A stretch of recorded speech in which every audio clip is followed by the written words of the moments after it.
क्यों? ठीक है, तो हम पढ़ रहे हैं कौन सी सरकार? राज्य सरकार। राज्य सरकार संविधान में जो इसका उल्लेख है वो है भाग कौन से में? 6 में। और भाग 6 में भी अनुच्छेद 152 से 237 तक है। ठीक है, यानी इसका जो प्रावधान है संविधान में जो भाग दे रखे हैं उनमें से 6वां जो भाग है वो किससे संबंधित है? राज्य सरकार से संबंधित है। अनुच्छेद है 152 से लगाकर 237 तक। अब सरकार के वापस अंग जो है, ठीक है, तो सरकार के अंग हम नॉर्मली पढ़ते हैं, कितने होते हैं? 3 होते हैं। कितने होते हैं? 3। पहला है विधानमंडल, फिर कार्यपालिका और फिर न्यायपालिका। ये सारे क्या है? सरकार के अंग है। तो सरकार का यूं देखें तो काम होता है साहब नीतियां बनाना, कानून बनाना, ये काम होता है। लेकिन ये नीतियां जब बनती है इनमें इन तीनों की भागीदारी होती है। ठीक है, वो कैसे होती है कि जो विधानमंडल है इसका यदि वापस से विभाजन करें तो इसके अंग पूछे, क्या अंग? तो अंग में तो आ जाएगा विधानसभा, ठीक है, विधान परिषद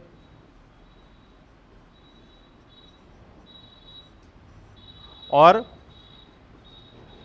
राज्यपाल। अंग है तो अंग कितने हो जाएंगे? 3। ठीक है, और यही पूछे कि विधानमंडल के सदन कितने, तो सदन कितने हो जाएंगे? 2। कौन सा? विधानसभा और विधान परिषद। विधान परिषद हर राज्य में नहीं होती है। ठीक है, हर राज्य में जो विधानमंडल का अंग होता है वो एक तो ये होता है, फिक्स है, कौन सा है? विधानसभा। लेकिन विधान परिषद जो है वो हर राज्य में नहीं होती है। ये जो विधान परिषद है ये केवल भारत के कितने राज्यों में है? 6 राज्यों में। कितने राज्यों में? 6 राज्यों में। ठीक है, बाकी राज्यों में विधान परिषद नहीं है। तो जहां पर दोनों सदन है वहां पर बोला जाता है कि द्विसदनीय विधानमंडल। क्या बोला जाता है? द्विसदनीय विधानमंडल। तो कभी पूछे परीक्षा में कि द्विसदनीय विधानमंडल वाले राज्य कौन से हैं, तो द्विसदनीय विधानमंडल वाले राज्य है 6, जिनमें जोड़ी जो है वो इस प्रकार है, जैसे उत्तर प्रदेश, ठीक है, और बिहार। दोनों पास पास है कि नहीं है? नक्शे में पता है ना? फिर इधर नीचे आ जाओगे, ठीक है, तो आपके एक आ जाएगा महाराष्ट्र, ठीक है, और उसके नीचे कर्नाटक। ये जोड़ी हो गई एक। फिर तीसरी जोड़ी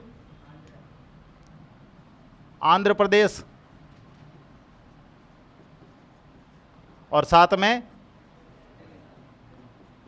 तेलंगाना। ठीक है, ये जोड़ी बन जाएगी। तो ये जो 6 राज्य है इन 6 में क्या है? द्विसदनीय विधानमंडल है, मतलब विधानमंडल का दूसरा सदन भी वहां पर है। कौन सा है? विधान परिषद है। ठीक है, ये है विधानमंडल का खाका एक तरीके से। तो अंग है इसके 3, सदन है 2। जब अंग आएंगे तो शामिल हो जाएगा कौन? राज्यपाल अंग में शामिल है लेकिन सदन में शामिल नहीं है। याद कैसे करोगे? सदन का मतलब क्या होता है? सदन, सदन का मतलब क्या होता है? एज एक रूम, कमरा। ठीक है, जैसे स्कूलों में नहीं देखा अंबेडकर सदन, नेहरू सदन, ठीक है, ये सदन लिखे हुए, तो उसका मतलब होता है कमरा। तो एक तरीके से याद करने के लिए यूं समझ लो कि भाई जो बड़ी संख्या में, ज़्यादा संख्या में जो लोग होते हैं उनको रहने के लिए क्या चाहिए? कमरा चाहिए। और अकेले आदमी को रहने के लिए कोई कमरा नहीं चाहिए, याद करने के लिए। ठीक है, तो सदन पूछे तो 2, अंग पूछे तो 3। अब ये जो विधानमंडल है इसका काम क्या होता है? कार्य क्या होता है? इसका काम है कानून निर्माण। कानूनों का क्या करना? निर्माण करना, कानून बनाना। अब कानून बना लिए इसने, तो सब हम जब देखते हैं कि सरकार का मेन जो काम है वो है ही क्या? सरकार किस लिए बनाते हैं हम? ताकि सरकार जो है वो भविष्य में जो 5 साल रहेगी उस दौरान वो जनहित के लिए क्या बनाए? नए नए कानून बनाए, नई नई नीतियां बनाए। यही तो पढ़ते हैं। तो सरकार का काम तो हमने यही खत्म कर लिया। काम क्या हो गया? नीति का निर्माण, कानून का निर्माण। तो वो तो यहाँ पूरा हो गया। फिर इन दोनों का काम क्या है वो हमें समझ नहीं आ रहा। लेकिन पहले ही मैं बोल चुका कि जो सरकार के बाकी वाले अंग है इनकी भी भूमिका होती है किसमें, कानून निर्माण में। कैसे होती है कि जो ये कानून है, ये कानून बन तो गया, बनने के बाद ये कहाँ जाएगा, सीधा न्यायालय के पास। न्यायालय क्या करेगा, इस कानून की जांच करेगा, ठीक है, कानून की क्या करेगा, जांच करेगा। और जांच करते वक्त क्या करेगा, ये क्या करेगा, ये एक साइड तो क्या बुक रखेगा, एक साइड रखेगा संविधान भारत का, ठीक है, और दूसरी साइड क्या रखेगा, जो कानून है उसकी सारी व्याख्या, ठीक है। तो ये हो गया कानून। फिर इसकी क्या होगी, स्कैनिंग होगी, ठीक है। मतलब देखा जाएगा कि ये जो कानून है, ये कानून संविधान के दायरे में रखकर बनाया गया है या फिर संविधान में ऐसे कोई प्रावधान है ही नहीं जिन पर क्या बना दिया इन्होंने, कानून बना दिया। संविधान के दायरे से बाहर जाकर इन्होंने क्या बना दिया, कानून बना दिया। यदि ऐसा है, जैसे मान लो कि ये जो लाइन है, ये लाइन संविधान के दायरे से क्या है, बाहर है, तो फिर इसको क्या कर दिया जाएगा, हटा दिया जाएगा। ये लाइन जैसे संविधान के दायरे से बाहर है तो इसको हटा दिया जाएगा। तो वापस से एक नया कानून बन जाएगा यहाँ पर, जो विधि संगत नहीं थे। विधि संगत नहीं थे मतलब जो संविधान के अनुसार नहीं था। अब संविधान के अनुसार नहीं था, उसको वहाँ से न्यायालय क्या करेगा, हटा देगा, ठीक है। अब न्यायालय ने जैसे ही हटाया तो एक नया कानून बन गया। अब ये नया कानून किसके पास जाएगा, कार्यपालिका के पास। तो कार्यपालिका इस कानून को क्या करेगी, तो कानून को लागू करना, ठीक है। ये काम किसका हो जाएगा, कार्यपालिका का हो जाएगा।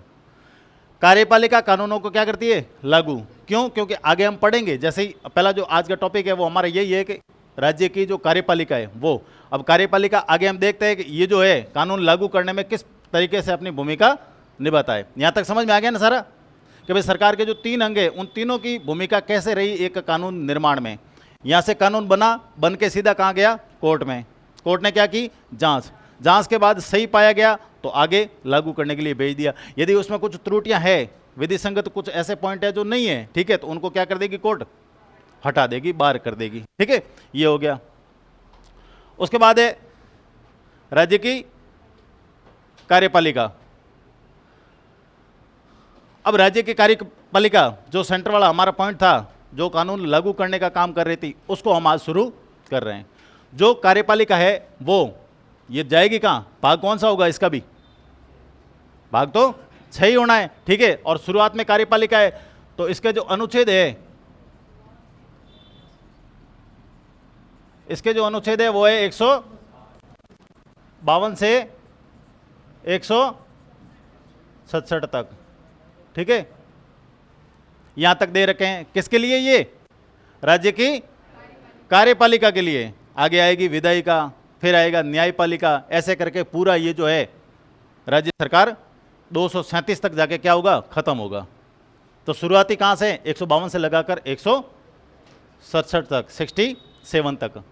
अब 152 जो है, 152 शुरुआती एक अनुच्छेद है। 152 कहता है राज्य की परिभाषा। 152 क्या कहता है, राज्य की परिभाषा। और ये जो राज्य की परिभाषा है, यूं देखें तो संविधान में 3 जगह राज्य की परिभाषा दे रखी है।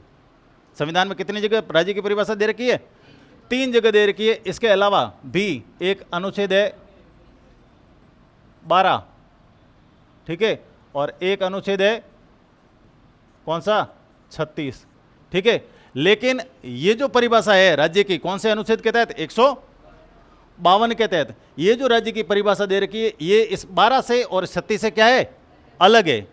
12 और 36 एक जैसे हैं, बिल्कुल एक जैसे हैं दोनों, ठीक है। लेकिन ये जो परिभाषा है, ये परिभाषा 12 और 36 से क्या है, 12 व 36 से अलग है। अलग कैसे है कि 12 जो कि शुरुआत होती है कहाँ, भाग 3 में मौलिक अधिकारों से। भाग 3 जब हम पढ़ेंगे संविधान की विशेषताएं, ठीक है, तो उसमें मौलिक अधिकार पढ़ेंगे तो उनकी शुरुआत होती है भाग 3 से। भाग 3 में अनुच्छेद 12 से लगाकर अनुच्छेद 35 तक। तो जो 12 है वो यही कहेगा कि साहब राज्य है क्या, राज्य है क्या, तो वहां पर जो राज्य बताया गया है वो एज ए सरकार के रूप में बताया गया है कि सरकार जो है वो राज्य है। जैसे केंद्र में जो संसद है वो क्या गिनी जाएगी, राज्य गिनी जाएगी। राज्यों में जो विधानमंडल है यानी कि जो कानून निर्माण का काम करती है वो क्या गिनी जाएगी, सरकार गिनी जाएगी। स्थानीय स्वशासन के जितने निकाय हैं या फिर जो ऑफिसों में अफसर बैठे हैं वो सारे क्या गिने जाएंगे, सरकार गिने जाएंगे। ये कौन से कहते हैं, अनुच्छेद 12 और 36।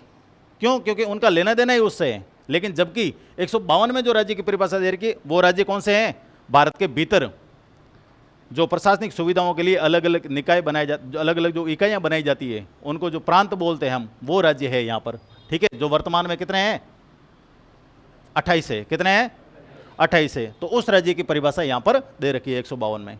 तो शुरुआत हमारी वाकई कहाँ से होगी, फिर 153 से होगी। राज्यपाल सबसे पहला आएगा। ठीक है, तो राज्यपाल की जो शुरुआत है वो होगी अनुच्छेद 153 से 162। ठीक है, अनुच्छेद 153 से 162। फिर आगे आएंगे 62 के बाद क्या आया, 63। 63 और 64 इन दोनों से संबंधित है। ठीक है, इन दोनों के साथ साथ है, तो अनुच्छेद इनसे संबंधित हो जाएंगे। कौन से, अनुच्छेद 163 व 164। ठीक है, ये दोनों किससे संबंधित है, मुख्यमंत्री और मंत्री परिषद से संबंधित है। ये तो बोरिंग है तो फिर 64 के आगे आ जाओ, क्या हो जाएगा, अनुच्छेद 165। लेकिन आप कहोगे सर है कहां तक, 67 तक है, हम कहां तक पहुंचे, 65 तक पहुंचे। तो 65 के बाद वापस यहां आ जाओ, फिर इसके संबंधित एक और अनुच्छेद 166। 66 के बाद वापस आ जाओ, मुख्यमंत्री से संबंधित है अनुच्छेद 167। ठीक है, पूरे हो गए। इसमें मुख्यमंत्री का दे रखा है कर्तव्य, क्या दे रखा है, कर्तव्य। इसलिए केवल ये किससे संबंधित है, मुख्यमंत्री से संबंधित है। बाकी ये दोनों जो है ये किससे संबंधित है, मुख्यमंत्री और मंत्री परिषद से संबंधित है। तो अब पूरे हो गए, 152 हो गया राज्य की परिभाषा। 153 से लगाकर 62 तक सीधे सीधे कौन आ जाएगा, राज्यपाल। उसके बाद 63 और 64 में मंत्री परिषद और मुख्यमंत्री। 65 में कौन आ जाएगा, महाधिवक्ता। और 66 में वापस राज्यपाल। और 67 में मुख्यमंत्री। अब पूरा एक हकत समझ में आ गया। अब एक एक अनुच्छेद को पढ़ते चलेंगे आगे। अब दिक्कत तो नहीं है, पहली दिक्कत तो कौन सी आपके क्लियर हो जानी चाहिए कि ये है राज्य की कार्यपालिका। तो राज्य की कार्यपालिका में शामिल कौन कौन होता है ये आपको पता होना चाहिए। शामिल कौन कौन होता है, सबसे पहले राज्यपाल, दूसरा मुख्यमंत्री, तीसरा और चौथा महाधिवक्ता। ये चारों इसमें क्या होते हैं, शामिल होते हैं। कई बार कूट बना के सवाल दे दे कि कौन इनमें शामिल नहीं है, ऐसे करके आप कई बार देखो कि कार्यपालिका से संबंधित तो हम क्या पढ़ते हैं, हमेशा से यही पढ़ते रहे कि स्थायी कार्यपालिका और अस्थायी कार्यपालिका, नाम मात्र की कार्यपालिका या वास्तविक कार्यपालिका। तो नाम मात्र में हमने किसको पढ़ा, राज्यपाल को पढ़ा। और वास्तविक में हमने किसको पढ़ा, मुख्यमंत्री और मंत्रिपरिषद को पढ़ा। इसका मतलब महाधिवक्ता उसमें शामिल नहीं होगा, ऐसा लगता होगा। लेकिन महाधिवक्ता राज्य की कार्यपालिका में क्या होता है, शामिल होता है। जैसे संघ की कार्यपालिका में महान्यायवादी शामिल होता है, वैसे के वैसे राज्य की कार्यपालिका में महाधिवक्ता भी क्या होता है, शामिल होता है। ठीक है, क्योंकि ये संविधान कह रहा है, अपन अपनी तरीके से खुद नहीं बता रहे हैं। ये कौन कह रहा है, संविधान। और संविधान में बकायदा लिखा हुआ है, पहला अध्याय जो है भाग 6 का पहला अध्याय यही है कि राज्य की कार्यपालिका। और अनुच्छेद 152 से लगाकर 167 तक, 67 तक, उसमें ये सारे दे रखे हैं। तो हम क्या मानेंगे कि महाधिवक्ता कार्यपालिका में क्या होता है, शामिल होता है। ठीक है, यहां तक क्लियर।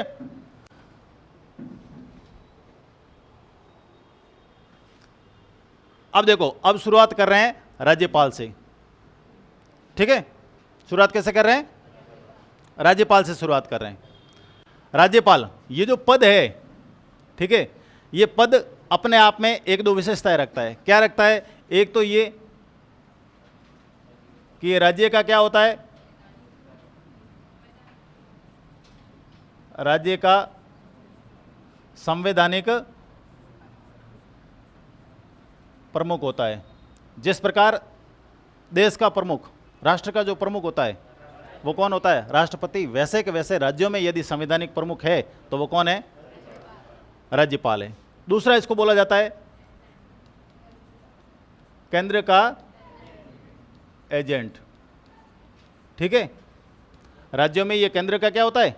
एजेंट होता है। आगे हम पढ़ेंगे, क्योंकि जो राज्यपाल की नियुक्ति होती है वो किसके द्वारा होती है? राष्ट्रपति द्वारा होती है। और राष्ट्रपति कहाँ बैठते हैं? केंद्र में बैठते हैं। तो केंद्र का एक तरीके से क्या हुआ? ये एजेंट होता है। राज्य का प्रथम नागरिक,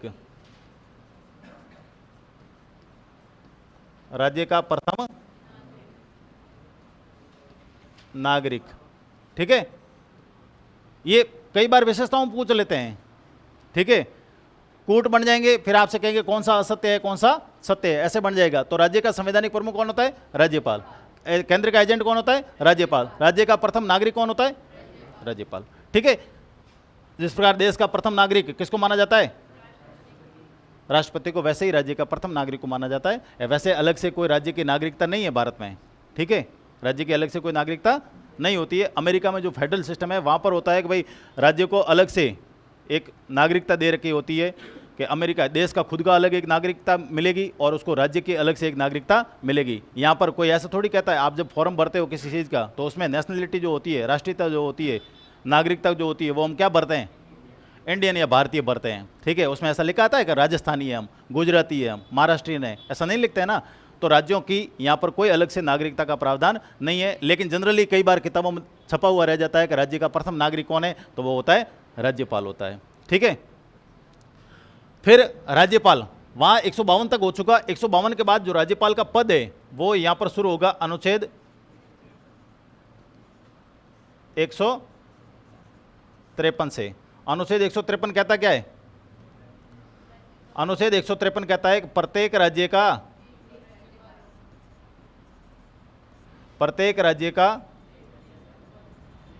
एक राज्यपाल होगा। ठीक है, प्रत्येक राज्य का एक राज्यपाल। यानी जो सिस्टम है वो ये हुआ करता था 1-1, एक राज्य या एक व्यक्ति एक राज्य। ठीक है, एक व्यक्ति एक राज्य हुआ करता था। अब इसमें क्या हुआ? संशोधन। क्या हुआ? संशोधन हुआ। संशोधन कौन सा? 7वां। कब हुआ? 1956। ठीक है, कौन सा संशोधन हुआ? 7वां। कब होता है? 1956 में। वो ये कहता है कि एक व्यक्ति 2 या अधिक राज्यों का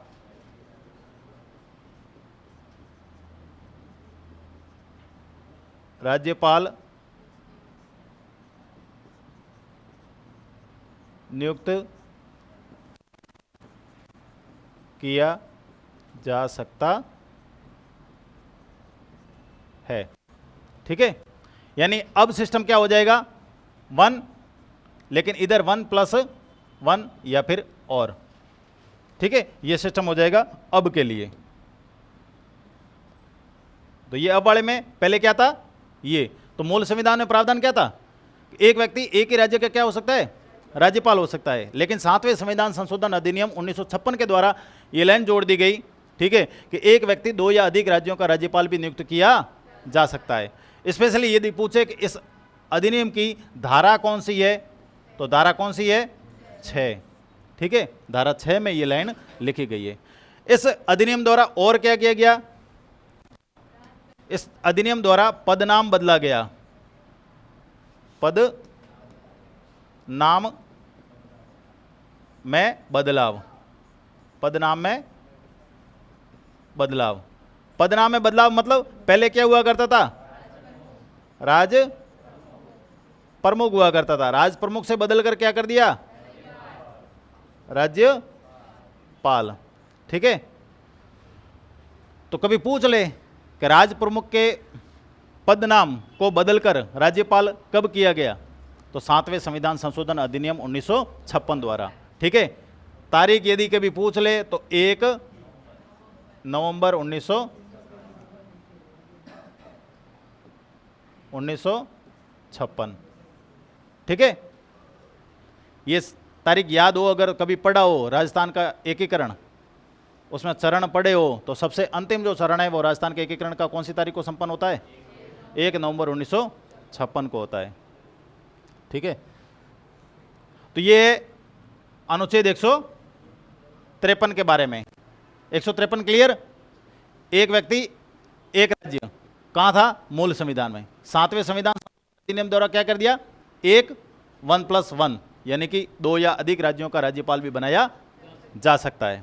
ठीक है, ये हो गया आपके 7वां संविधान संशोधन अधिनियम। अच्छा, ये बार बार फोटो आ रही है किसकी? है ये है हरिभाऊ कृष्णराव बागड़े। ठीक है, ये नाम है इनका। ये राजस्थान के अभी क्या है? राज्यपाल है। अब अनुच्छेद 153 हो चुका। अनुच्छेद 154 क्या कहता है? कि राज्य की कार्यपालिका शक्ति। अब राज्य की कार्यपालिका शक्ति किसमें निहित होती है? तो पूछ ले कि किसमें? तो राज्यपाल में निहित। अब राज्यपाल में निहित है मतलब एक तरीके से जो हमने पीछे पढ़ा है कि संवैधानिक प्रमुख है, वो इसी से आइडिया लगाया जाता है कि संवैधानिक प्रमुख कैसे हुआ, क्योंकि सारी की सारी कार्यपालिका शक्तियां किस में निहित हो गई है? राज्यपाल में नियुक्त हो गई है। अब सारी की सारी एक में निहित कर दी, इसका मतलब ऐसा नहीं है कि मारो क्या जो आग लोहू जुड़े जो सारे काम खुद ही करने लग जाए। ठीक है, ऐसा नहीं होता है। क्या करता है ये कामों को बांटता है। ठीक है, तो या तो खुद करता है इस शक्तियों का उपयोग, शक्तियों का जो उपयोग है वो या तो स्वयं, ठीक है, या फिर अपने अधीनस्थों के माध्यम से, अपने अधीनस्थों के माध्यम से करता है। अधीनस्थ कौन? मुख्यमंत्री, ठीक है, व मंत्रिपरिषद। ठीक है, इनके द्वारा वो कामों को अंजाम देता है। और भी खूब सारे जैसे कार्यपालिका शक्तियां पढ़ेंगे तो और खूब सारे पदाधिकारियों की ये क्या करता है? नियुक्ति करता है, तो वो भी इसके क्या गिने जाएंगे? अधीनस्थ ही गिने जाएंगे। तो सारे जो काम है वो किनकी सहायता से करता है? अधीनस्थों की सहायता से करता है। अधीनस्थों में आइडिया लगा सकते हैं मुख्यमंत्री, मंत्रिपरिषद, जितने भी आयोग है, ठीक है, निकाय हैं, उनके जितने भी हेड है, अध्यक्ष है, संरक्षक है, वो उन सब की नियुक्तियां कौन करता है? राज्यपाल करता है राज्य में। तो वो भी इसके क्या गिने जाएंगे? अधीनस्थ गिने जाएंगे। क्लियर है ये? 154। अब जो आर्टिकल है वो आएगा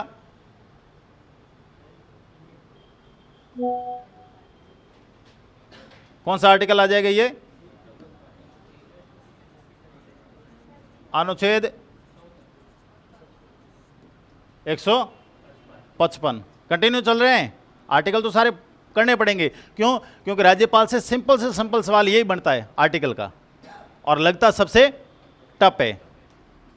बनता सिंपल है लेकिन लगता टफ है। कैसे? कि एक तरफ आर्टिकल दे देगा, एक तरफ उनकी जो हेडिंग है वो दे देगा, फिर मिलाते रहो। कई बार एक में कंफ्यूजन हो गई तो फिर लोगों के हाँ ये भी हो सकता है ना, वो भी हो सकता है नहीं। इसलिए ये आर्टिकल और ये जो हेडिंग है ये हमें याद होनी चाहिए। ठीक है, तो राज्यपाल की नियुक्ति, राज्यपाल की जो नियुक्ति है उसकी जो प्रक्रिया है, नियुक्ति प्रक्रिया, ये हमने कौन से देश से ली है? कनाडा से प्रदत्त है, यानी हमने कनाडा से ली है। कनाडा में जो सिस्टम है संघात्मक, वैसा का वैसा भारत में भी सिस्टम है। ठीक है, संघ के भी अलग अलग कई रूप होते हैं। जैसे भारत में जो सिस्टम है वो पूर्ण रूप में संघात्मक सिस्टम नहीं है, एकात्मक लक्षण वाला है। यानी एकात्मक लक्षण का मतलब केंद्र यहाँ पर थोड़ा सा ज़्यादा मजबूत है किसकी तुलना में? राज्यों की तुलना में। जबकि प्रॉपर जो संघ होता है या संघात्मक शासन जो होता है उसमें मजबूत कौन होता है? राज्य होता है, जैसा कि अमेरिका में। जबकि भारत में ऐसा नहीं है। भारत में ये सिस्टम, जैसे हम कहते हैं ना, केंद्र का एजेंट है कौन? राज्यपाल। तो केंद्र का एजेंट का मतलब यही है कि नियुक्ति कौन कर रहा है इसकी? केंद्र से हो रही है। तो वैसे एक वैसे सिस्टम कहाँ पर है? कनाडा में। इसलिए हमने सिस्टम वहाँ से ये ले लिया, राज्यपाल की नियुक्ति की प्रक्रिया। ठीक है, राज्यपाल की नियुक्ति की प्रक्रिया आपसे पूछे कि कौन से देश से लिए, तो कौन से देश से लिए? कनाडा से लिए। ठीक है, अब नियुक्ति की प्रक्रिया में है क्या? वैसी कोई विशेष कोई प्रक्रिया नहीं है कि साहब वोटिंग होगी, उसके बाद एक राज्यपाल बनाया जाएगा, उसके पहले नॉमिनेशन भरे जाएंगे खूब सारे, फिर कि हाँ कौन कौन से व्यक्ति को राज्यपाल बनाना चाहिए, ऐसा कुछ नहीं है। ठीक है, न्यूनतम जो योग्यताएं होती है वो हम आगे पढ़ेंगे। वो योग्यताएं यदि किसी की पूरी है, ठीक है, जैसे मेरी पूरी हो जाए योग्यता, ठीक है, तो मुझे भी क्या बनाया जा सकता है? राज्यपाल बनाया जा सकता है। लेकिन मुझे फिर ये अपना पद छोड़ना पड़ेगा। बस इतनी सी शर्त है, बाकी कोई विशेष है नहीं। तो अब नियुक्ति करता कौन है? तो कौन करता है? पूछे तो राष्ट्रपति। ठीक है, कौन करता है? राष्ट्रपति करता है। लेकिन राष्ट्रपति क्या सारे काम अपने स्वविवेक से करता है? स्वविवेक से राष्ट्रपति अपने काम नहीं करता है। राष्ट्रपति को सलाह कौन देता है? तो यहां हो जाएगा प्रधानमंत्री व मंत्रिपरिषद की सलाह पर। ये जो लाइन है, ये लाइन आर्टिकल 155 में नहीं लिखी हुई है, ये कहां लिखी हुई है? 74 में। ओनली 74, 174 नहीं, ओनली 74 में बताया गया कि राष्ट्रपति मंत्रिपरिषद और प्रधानमंत्री की सलाह से काम करेगा। ठीक है, यानी कि एक मंत्रिपरिषद होगी राष्ट्रपति की सलाह देने के लिए, उसका प्रधान कौन होगा? प्रधानमंत्री। ये बात 74 में लिखी हुई है। उससे आइडिया लगा सकते हैं कि राष्ट्रपति जो भी काम करता है किसकी सलाह पर करता है? प्रधानमंत्री और मंत्रिपरिषद की सलाह पर करता है। ठीक है, तो कौन करता है? राष्ट्रपति करता है। कैसे करता है? कैसे? तो वारंट जारी करके। क्या जारी करके? वारंट या अधिपत्र जारी करके। ठीक है, इस वारंट में क्या होता है? राष्ट्रपति के हस्ताक्षर व मोहर। ठीक है, जो वारंट जारी करेगा उस पर राष्ट्रपति के क्या होंगे? एक तो हस्ताक्षर होंगे और एक उसकी मोहर होगी। ऐसा वारंट जारी करके एक राज्यपाल की नियुक्ति की जाती है। ठीक है, तो करता कौन है? राष्ट्रपति करता है। प्रक्रिया कहां से ली? कनाडा से। सलाह किसकी? प्रधानमंत्री और मंत्री परिषद की। ठीक है, इसलिए कई बार होता है कि जैसे नई गवर्नमेंट बन गई है, उदाहरण के लिए यूं मान लो, जैसे ये जो भारत देश है, ठीक है, भारत देश में ये हो गया यहां पर राजस्थान, ठीक है, यहां पर ये हो गया महाराष्ट्र हो गया। अब यहां पर मैं जैसे मान लो कि अब वीडियो रिकॉर्ड हो रही है, इसलिए किसी पार्टी का कहना उचित नहीं होगा, इसलिए हम ए और बी पार्टी ले लेते हैं। ठीक है, तो यहां पर मान लो कि ए पार्टी की जो सरकार है, किसकी सरकार है? ए पार्टी की सरकार है। और यहां पर भी यहां पर भी मान लो कि ए पार्टी की सरकार है। ठीक है, यहां ए पार्टी की सरकार है, ए पार्टी की सरकार है, तो यहां पर एक मतलब ढीले रवैये के आदमी को भी राज्यपाल बनाया जा सकता है, जो ज्यादा कोई कठोर नहीं हो रवैया उसका, ऐसे को भी बनाया जा सकता है। तो वो बना लिया। लेकिन यहां मान लो जैसे पहले ए पार्टी की हुआ करती थी, वो ए पार्टी की गई, ठीक है, और किसकी आ गई? बी पार्टी की गवर्नमेंट आ गई। बी पार्टी मतलब एंटी है किसकी? ए की। ठीक है, तो जैसे ही एंटी पार्टी आई, अब यहां पर जो है राज्यपाल क्या बनाना पड़ेगा? मजबूत बनाना पड़ेगा। तो मजबूत बनाने के लिए वो किसी और से, जैसे ये उड़ीसा है, ठीक है, तो यहां से जो यहां पर मैं जैसे मान लो कि पहले बी पार्टी की गवर्नमेंट थी और एक कड़क आदमी बैठा था, ठीक है, बिल्कुल राज्यपाल कड़क बनाया, क्योंकि बनाता कौन है? प्रधानमंत्री और मंत्रिपरिषद बनाते हैं। तो वो ऐसा ही बनाएंगे कि भाई कम से कम अपना थोड़ा सा वहां वजूद बना रहे। तो ऐसे आदमी यहां पर थे, एंटी गवर्नमेंट थी, इसलिए यहां पर कड़क आदमी को बिठाया था। अब यहां पर क्या बन गई?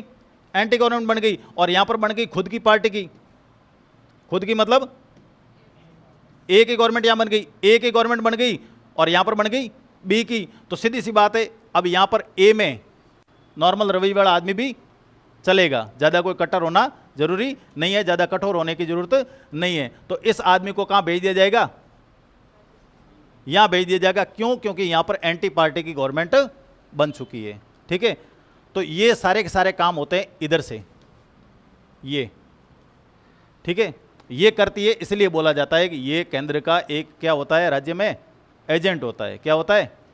एजेंट होता है। मतलब राज्यों को थोड़ा बहुत कंट्रोल करने के लिए राज्य केंद्र अपनी तरीके से एक आदमी को वहाँ पर क्या करता है, नियुक्त करता है, उसी को बोला जाता है राज्यपाल। तो राज्यपाल की क्या हो गई, नियुक्ति हो गई। प्रक्रिया कनाडा से, ठीक है, करता कौन है, राष्ट्रपति करता है। अब अनुच्छेद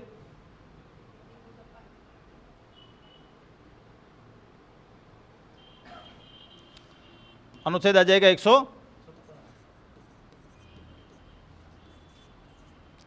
156। ये क्या है, राज्यपाल का कार्यकाल, यानी कि टर्म।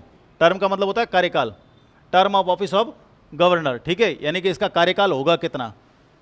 तो कार्यकाल के बारे में सीधी सी बात है, लिखा गया है कि ये किसके प्रसाद पर्यंत होता है, राष्ट्रपति के प्रसाद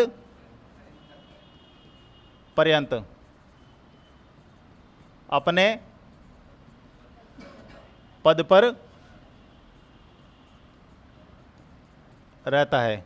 ठीक है, यानी कि किसके प्रसाद पर्यंत अपने पद पर रहता है, राष्ट्रपति के प्रसाद पर्यंत अपने पद पर रहता है।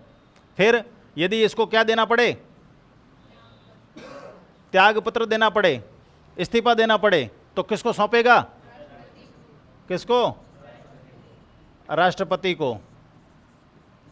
क्या राष्ट्रपति जी अब मेरे से ये काम नहीं हो रहा है, मेरी उम्र भी हो चुकी है और मुझे क्या दे दो, इस्तीफा दे दो। ठीक है, तो इस्तीफे के लिए वो एक त्याग पत्र बनाएगा खुद का, फिर नीचे साइन करेगा, सील लगाएगा और भेजेगा किसको, राष्ट्रपति जी को। राष्ट्रपति जी जब तक स्वीकार नहीं करते तब तक तो वो क्या रहेगा, राज्यपाल रहेगा। जैसे ही स्वीकार कर देंगे फिर उसका क्या हो जाएगा, कार्यकाल खत्म हो जाएगा। लेकिन यूं जनरली पूछ ले कि सामान्यतः होता कितना है, ठीक है, सामान्यतः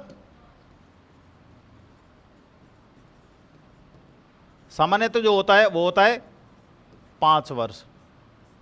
ठीक है, लेकिन क्या 5 वर्ष पूरे होते ही उसको अपने पद से हटना पड़ता है, नहीं हटना पड़ता। तो तब तक अपने पद पर बना रहता है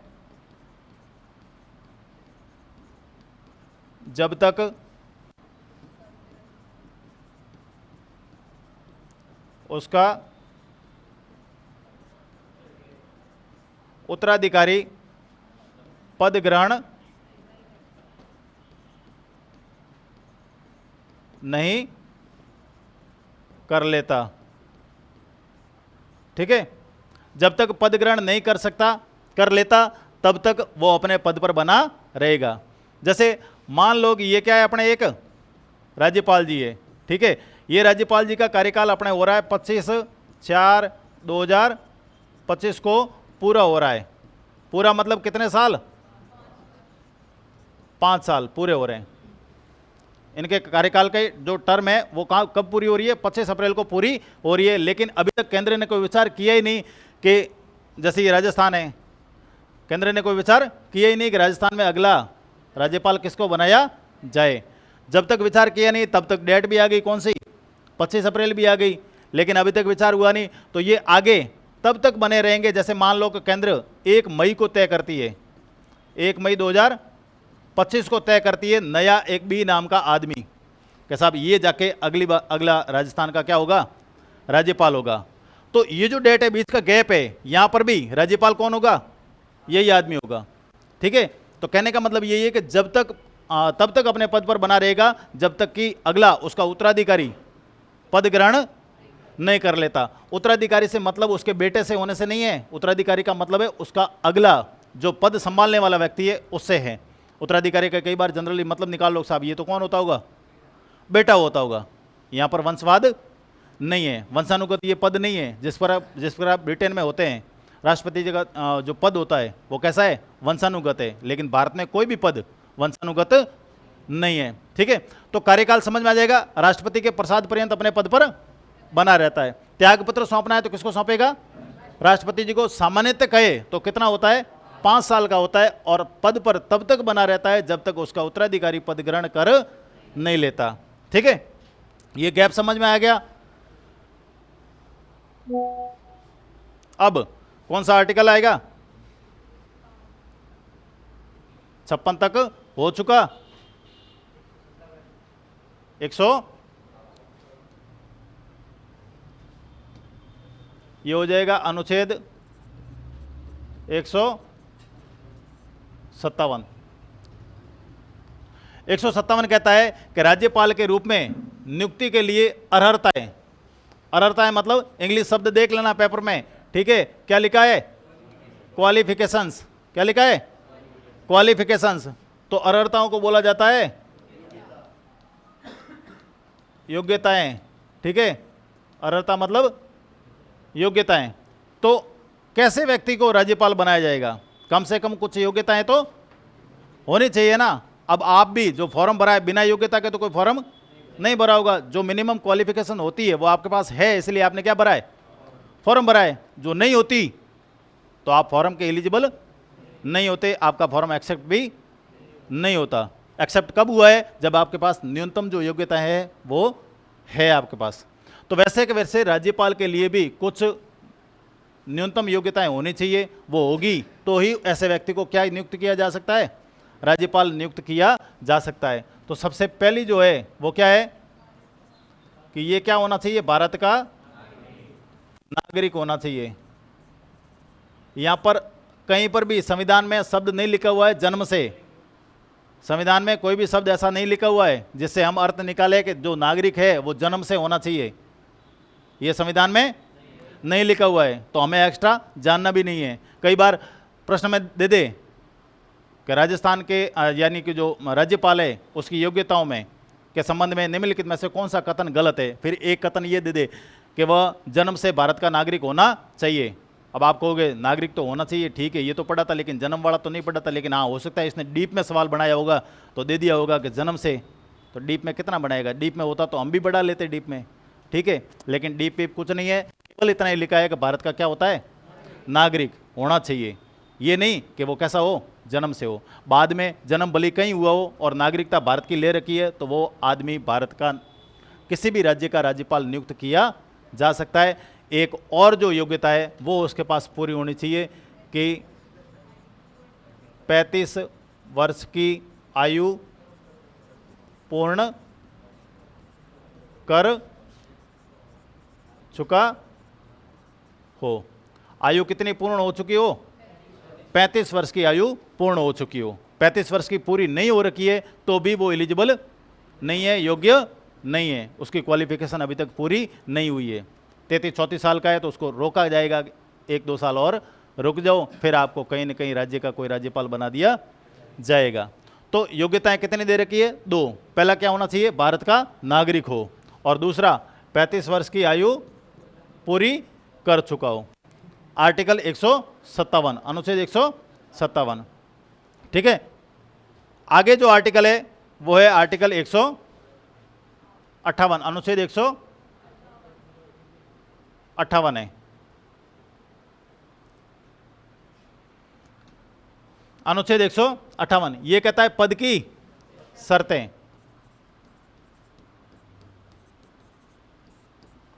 यानी जो राज्यपाल का पद होगा उसके लिए क्या क्या शर्तें होगी, क्या क्या सेवा में रहने के दौरान उस पर कौन कौन सी शर्तें लागू होगी, वो सारी कहाँ दे रखी है, अनुच्छेद 158 में दे रखी है। ठीक है, तो शर्तें और योग्यताएं कभी मिक्स मत कर लेना, योग्यताएं अलग आर्टिकल में, शर्तें अलग आर्टिकल में। कई बार होता है कि संविधान के अनुसार निम्नलिखित में से कौन सी एक राज्यपाल की योग्यता नहीं है।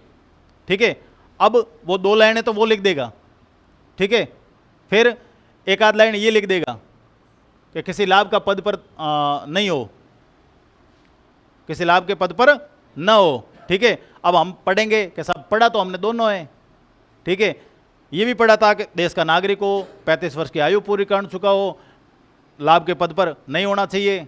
ठीक है, क्यों? क्योंकि जब ये पूरी पढ़ेंगे ना तब आपके पूरा का पूरा मिक्स हो जाएगा और कहोगे हाँ साहब पढ़ा तो था लेकिन अलग अलग पढ़ा था, साथ पढ़ा था, ये हमें पता नहीं है। तो पहले ही कह दूं वो दो चीज़ें अलग है और ये चीज़ें अलग है। ये आती है सेवा शर्तों में, वो आती है योग्यता में। तो ध्यान से पढ़ना उस सवाल को, सवाल वो भारी नहीं गिना जाएगा। फिर आपको पेपर तो बहुत टफ आया, तो समझ में आई को नहीं। अब टफ कहाँ से हुआ? हमने ध्यान से उसको पढ़ा ही नहीं है। ठीक है, ध्यान से शब्द आपको कौन से पढ़ने? एक तो नहीं लिखा हुआ है प्रश्न में, वो आराम से गहराई से पढ़ लेना, उसको भले अंडरलाइन कर देना। एक कथन में कहीं केवल लिखा हुआ है, क्या लिखा है? केवल शब्द लिखा है, तो उसको भली नहीं समझ में आया तो 2 या 3 बार पढ़ लेना, क्योंकि उत्तर वहीं छुपा है।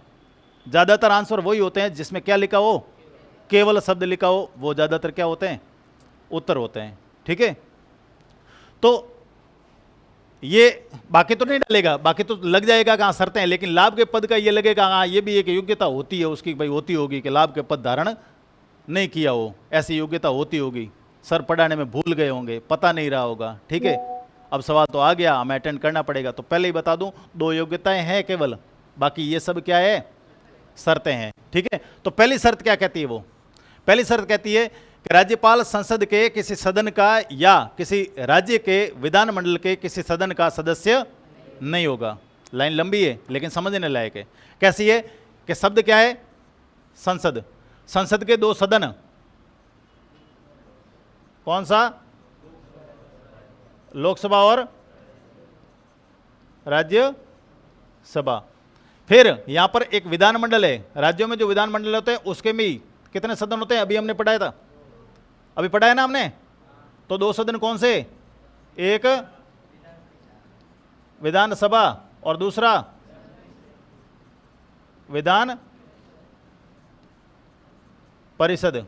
ठीक है, तो ऐसा व्यक्ति, ठीक है, जो संसद के किसी सदन यानी लोकसभा या राज्यसभा का कोई सदस्य है या राज्य के विधानमंडल यानी कि विधानसभा या विधान परिषद में से किसी भी एक सदन का सदस्य है, तो वो राज्यपाल नहीं बन सकता।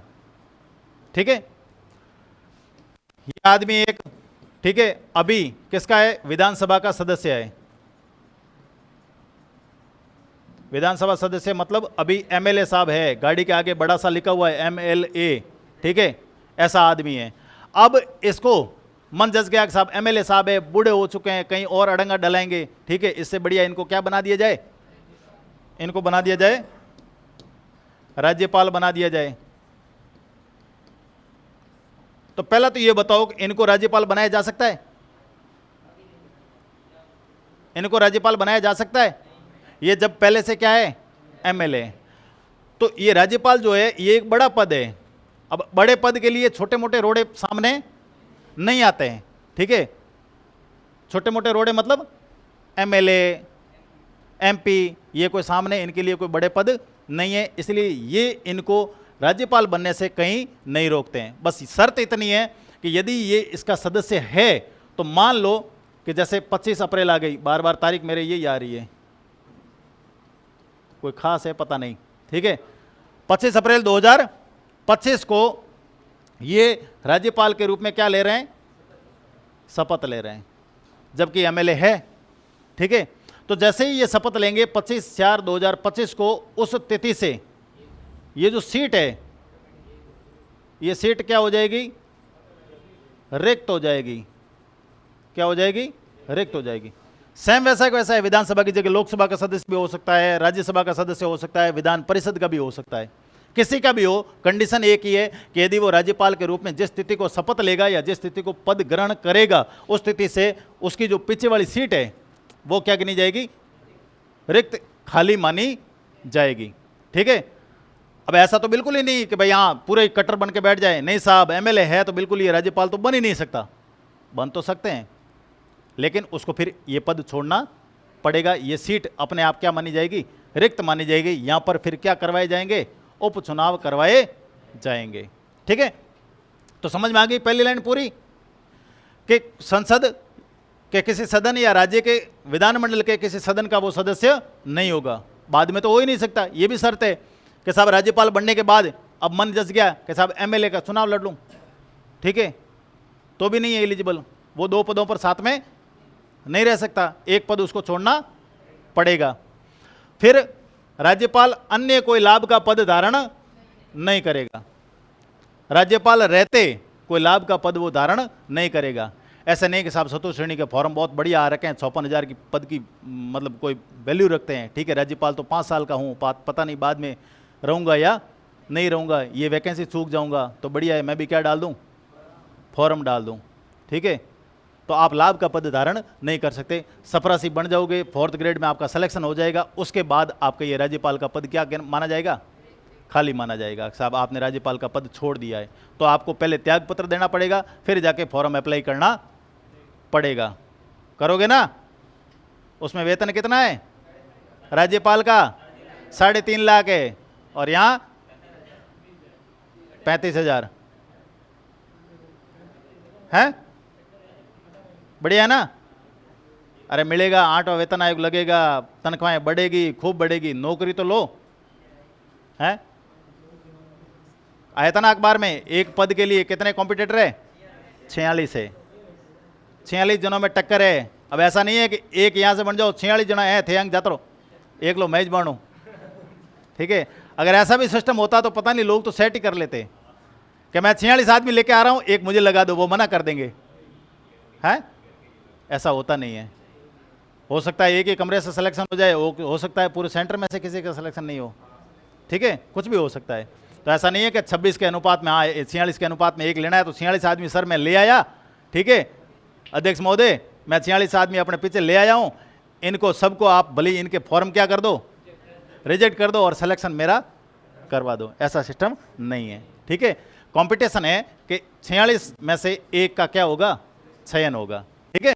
तो लाभ का पद वो धारण नहीं कर सकता। फिर राज्यपाल और उस पर क्या सेवा शर्तें लागू होती है? जैसे आप नौकरी में आओगे तो आप पर भी सेवा शर्तें लागू होगी कि प्रोबेशन में इनको इतना तनख्वाह दी जाएगी, प्रोबेशन पूरा होने के बाद इनको इतनी तनख्वाह दी जाएगी, इनका जो लेवल है ये गिना जाएगा, ठीक है, इनको ये सुविधाएं दी जाएगी, ये छुट्टियां दी जाएगी, साल की 15 CL दी जाएगी, 10 मेडिकल दी जाएगी, ये सारी क्या होती है, सेवा शर्तें होती है। तो इनकी भी सेवा शर्तें ये है कि राज्यपाल बिना किराया दिए अपने सरकारी निवासों का क्या कर सकेगा, उपयोग करने का क्या होगा, हकदार होगा। और ऐसी ही उपलब्धियों और भत्तों विशेषाधिकारों का भी हकदार होगा जो कौन तय करे, संसद विधि द्वारा तय करे। ये लिख दी। लेकिन इसके साथ ही एक लाइन और है कि जब तक संसद विधि द्वारा तय नहीं करती है तब तक उसको जो वेतनमान है, भत्ते हैं, वो कौन सी अनुसूची के तहत दिए जाएंगे, दूसरी अनुसूची में 2 दे रखे हैं, उसके अनुसार इनको वेतन भत्ते दिए जाएंगे, ठीक है। लेकिन बाद में संसद समय समय पर क्या कर लेती है, निर्धारण कर लेती है, एक विधि बना लेती है, उसके तहत राज्यपालों की तनख्वाहें बढ़ा देती है।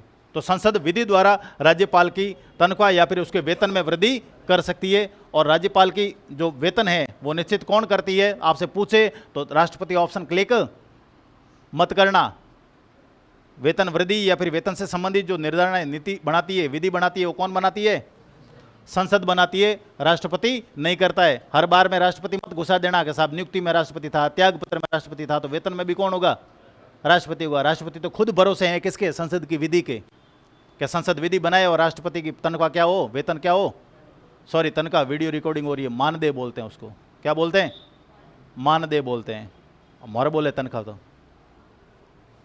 जहां एक ही व्यक्ति को 2 या अधिक राज्यों का राज्यपाल नियुक्त किया जाता है, वहां पर राज्यपाल को देय, उपलब्धियां और भत्ते राज्यों के बीच ऐसे अनुपात में आवंटित किए जाएंगे जैसा कौन तय करे, राष्ट्रपति अपने आदेश से तय करे। दोनों में यही है इंपॉर्टेंट। वेतन भत्ते निर्धारण कौन करती है, संसद विधि द्वारा। लेकिन जब वो 2 राज्यों का क्या बना दिया जाए, राज्यपाल बना दिया जाए, ये राजस्थान, ये एक मिनट, हाँ पड़ोसी का ही उदाहरण ले लेते हैं, कोई हरियाणा ले लेते हैं, ठीक है, ये हरियाणा, ये राजस्थान। तो अब जैसे मान लो कि राजस्थान का जो राज्यपाल है, ठीक है, उसको एक अतिरिक्त प्रभार दे दिया, किसका, हरियाणा का। हरियाणा के राज्यपाल की क्या हो चुकी है, मृत्यु हो चुकी है, या फिर किसी कारण से उसने क्या छोड़ दिया है, पद छोड़ दिया है। अब छोड़ दिया है तो ऐसे में पद खाली तो रह नहीं सकता, तो फिर पड़ोस में जो राज्यपाल है उससे कहा जाता है कि साहब आपको एक अतिरिक्त प्रभार हम दे देते हैं। जैसे वीडियो वगैरह, जैसे आपने पटवारी वगैरह खूब सारे आस पास के गांव लेके बैठे हैं, ठीक है, उनको अतिरिक्त प्रभार दिए जाते हैं कि साहब आप फलानी जो आपकी ग्राम पंचायत है वो तो संभालो ही संभालो, लेकिन एक दूसरी आपको पड़ोस की ग्राम पंचायत और दे दी जाती है ताकि वहाँ के कामकाज भी आप संभालो, क्योंकि हमारे पास इतने व्यक्ति है नहीं, ठीक है। जब नहीं होते हैं तो हम अतिरिक्त प्रभार देते हैं। अब एकदम से तो कहाँ एडजस्ट करें, किसको राज्यपाल बनाए, हाथों हाथों बनाया नहीं जा सकता, प्राण पंखेरु तो एकदम से उड़ जाते हैं, लेकिन पद पर किसको बैठाएं ये हाथों हाथ तय नहीं होता है। जब नहीं होता है तो ऐसी कंडीशन में पड़ोसी राज्य के राज्यपाल को ये क्या देते हैं, अतिरिक्त प्रभार देते हैं। जब अतिरिक्त प्रभार देंगे तो ऐसे में ये क्या होगा, नया नया खुश होगा कि लो साहब 3.5 लाख तो वहां मिल रहे थे, अब हरियाणा का बन गया, 3.5 लाख मुझे और मिल जाएंगे। फिर उसको राष्ट्रपति जी कहेंगे साहब ज्यादा खुश होने की जरूरत नहीं है, आपने संविधान का अनुच्छेद 158 उसमें भी 3 क ये नहीं पढ़ा है, ठीक है, ये पढ़ते तो आप इतने खुश नहीं होते। ये तो उल्टा आपके लिए क्या है, भार है, अतिरिक्त क्या है, ये प्रभार है। तनख्वाह तो कितनी मिलेगी, यही मिलेगी, मान दे तो यही मिलेगा, लेकिन अनुपात बढ़ जाएगा। अनुपात तय कौन करेगा, राष्ट्रपति करेगा। अब यहां पर कहे कि साहब हरियाणा वाले कहे कि साहब हम तो क्या है राजस्थान की तुलना में थोड़े छोटे क्षेत्रफल वाले हैं, ठीक है, तो ऐसे में और वैसे भी हमारे ऊपर तो क्या ही गिने जाएंगे, ये अतिरिक्त प्रभार वाले, तो ऐसे में हमारा जो अनुपात है वो क्या कर दो, कम कर दो। तो राष्ट्रपति जी इसके 2 टुकड़े कर सकता है, ये हरियाणा के लिए, ये राजस्थान के लिए। इससे कह दे कि साहब आप दे दो इनको कितने 1 लाख, और इससे कह दे कि आप दे दो इनको 2.5 लाख, इनके पूरे हो जाएंगे महीने के 3.5 लाख। तो ये क्या हुआ, अनुपात हुआ। ये अनुपात तय किसने किया, राष्ट्रपति ने, ठीक है, दिक्कत कोई नहीं है ना। अगला, राज्यपाल की उपलब्धियां और वेतन भत्ते उसकी पदावधि के दौरान क्या नहीं किए जाएंगे, कम नहीं किए जाएंगे। आपने पद ज्वाइन कर लिया, आज तारीख को आप जैसे किसी राज्य के राज्यपाल बनाए गए हैं, तो कल को संसद विधि द्वारा ऐसा नहीं करे कि साहब 3.5 लाख तो घना पड़े मोरा रहा हूं, आपको हम कितना दे देते हैं, 2 लाख रुपए दे देते हैं, तो आप सीधे चैलेंज कोर्ट में साहब ऐसा हो ही नहीं सकता। क्यों, क्योंकि आर्टिकल 158 का जो क्लॉज 4 है वो साफ साफ कहता है कि मेरी जो पदावधि है, पदावधि का मतलब सामान्यतः मैं जब तक पद पर हूं तब तक मेरे वेतन भत्तों में किसी प्रकार की कोई कटौती नहीं की जाएगी, ठीक है। इसके जितने भी जो वेतन भत्ते हैं, ठीक है, तो जो वेतन है वो राज्य की संचित निधि पर भारित होते हैं, राज्य के संचित निधि पर क्या होते हैं, भारित होते हैं। जबकि पेंशन जो है, क्या है, पेंशन वो किस पर भारित होगी, केंद्र की संचित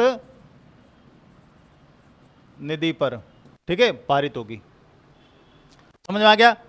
जो वेतन दिया जाएगा वो कौन देगी, राज्य की संचित निधि देगी। पेंशन देगी कौन, केंद्र की संचित निधि।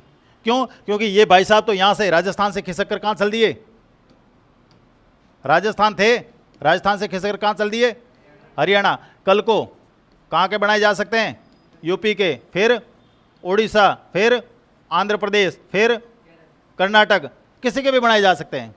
तो राजस्थान बेचारा कब तक देता रहे इनको पेंशन, तो राजस्थान केवल कहेगा कि साहब हमारे यहाँ तक है, तब तक तो हम इनको क्या देंगे, वेतन देंगे, और हमारे से जैसे ही पीछा छूटा फिर केंद्र जाने और केंद्र का काम जाने। तो केंद्र कहेगा साहब इनको हम क्या कर इधर उधर भले घुमाते रहें, लेकिन इनको जो है पेंशन वो कौन दे देंगे, हम दे देंगे। हाईकोर्ट के जो जज होते हैं उनके संबंध में भी यही है सेम, कि वेतन जो दिए जाएंगे वो तो राज्य की संचित निधि से दिए जाएंगे, जबकि पेंशन जो दी जाएगी वो केंद्र की संचित निधि से दी जाएगी। क्यों, क्योंकि हाईकोर्ट के जो जज होते हैं वो आखिरकार उनकी जो सेवानिवृत्ति उम्र होती है वो 62 है, कितनी है, और सुप्रीम कोर्ट में 65 होती है। इसलिए सीधी सी बात है, 62 में जैसे ही वो सेवानिवृत्त हुए कहाँ चल दिए, सुप्रीम कोर्ट में। और सुप्रीम कोर्ट में जाते ही मामला किसका हो गया, अब केंद्र के जेब से पैसे खर्च करने की बात आ गई, तो फिर उनको पेंशन भी कहाँ से दी जाएगी, केंद्र की संचित निधि से दी जाती है। ये हो गया आपके आर्टिकल 158। अगला आर्टिकल है 150, क्या वो